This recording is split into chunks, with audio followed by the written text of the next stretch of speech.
புதுடெல்லி தேசபக்தி குறித்து பாஜகவினர் தங்களுக்கு பாடம் எடுக்க வேண்டிய அவசியமில்லை என்று திமுக எம்பி ராசா மக்களவையில் பேசினார். அரசியலமைப்பு திருத்த மசோதா மற்றும் மக்களவை தொகுதிகள் மறுவரையறை மசோதா நாடாளுமன்றத்தில் நேற்று தாக்கல் செய்யப்பட்டன.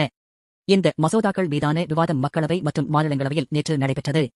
மக்களவையில் நடைபெற்ற விவாதத்தின் போது பெங்களூரு தெற்கு தொகுதியைச் சேர்ந்த பாஜக எம்பி தேஜஸ்வி சூர்யாவுக்கும் திமுக எம்பி ராசாவுக்கும் இடையே காரசாரமான வாதம் நடந்தது.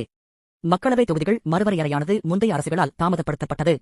ஆனால் இந்த நடவடிக்கையானது அரசியலமைப்பு ரீதியில் அவசியமான ஒன்று என்று தமது உரையின் போது தேஜஸ்வி சூர்யா வலியுறுத்தினார். அத்துடன் காங்கிரஸ், திமுக உள்ளிட்ட எதிர்க்கட்சிகள் இந்த விவகாரத்திற்கு ஒரு பிரிவினைவாத சாயத்தை பூசுகின்றன என்றும் அவர் குற்றம் சாட்டினார்.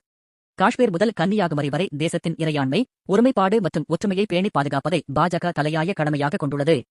இங்குதான் பிரிவினைவாதம் பேசும் காங்கிரஸ், திமுக போன்ற கட்சிகளிடமிருந்து பாஜக வேறுபடுகிறது. எதிர்க்கட்சிகளின் இந்த அரசியலை பாஜக முற்றிலும் புறக்கணிக்கிறது என்றும் தேஜஸ்வி சூர்யா பேசினார். தொகுதி மறுவரையறை மசோதாவுக்கு எதிராக எதிர்க்கட்சிகள் வாக்களித்தால் அதனை இந்த தேசத்தின் மக்கள், குறிப்பாக தென் மாநிலங்களைச் சேர்ந்த பெண்கள் ஒருபோதும் மன்னிக்கவே மாட்டார்கள்.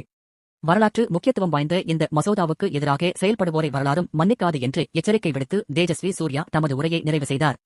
அவர் தமது உரையை நிறைவு செய்த பின் மக்களவைத் தலைவர் ஓம் பிர்லா சமாஜ்வாதி கட்சியின் எம்பி-யான அகிலேஷ் யாதவை பேச அழைத்தார்.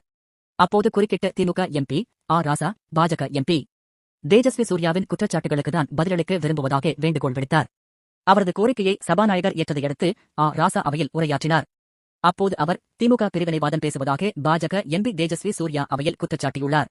ஆனால் 1971 பாகிஸ்தான் உடனான போரின் போது பிற எந்த மாநிலமும் தராத அளவுக்கு 6 கோடி ரூபாய் நிதியை தமிழ்நாடு அளித்தது. தேசப்பற்றின் காரணமாகவே இவ்வளவு நிதியை நாங்கள் கொடுத்தோம்.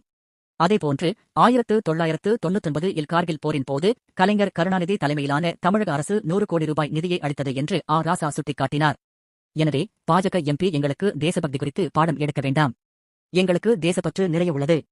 ஆனால் நீங்கள் பாஜக இந்தி மற்றும் சமஸ்கிருதத்தை திணிக்கும் போதும், மாநில சுயாட்சிக்கு உரிய மரியாதை அளிக்காத போது மட்டுமே நாங்கள் எங்களது தனித்த அடையாளத்தை இழக்க விரும்புவதில்லை. எனவே உங்களது தேஜஸ்வி சூர்யா கருத்தை திருத்திக் கொள்ளுங்கள் என்று ராசா ஆவேசமாக பேசி முடித்தார்.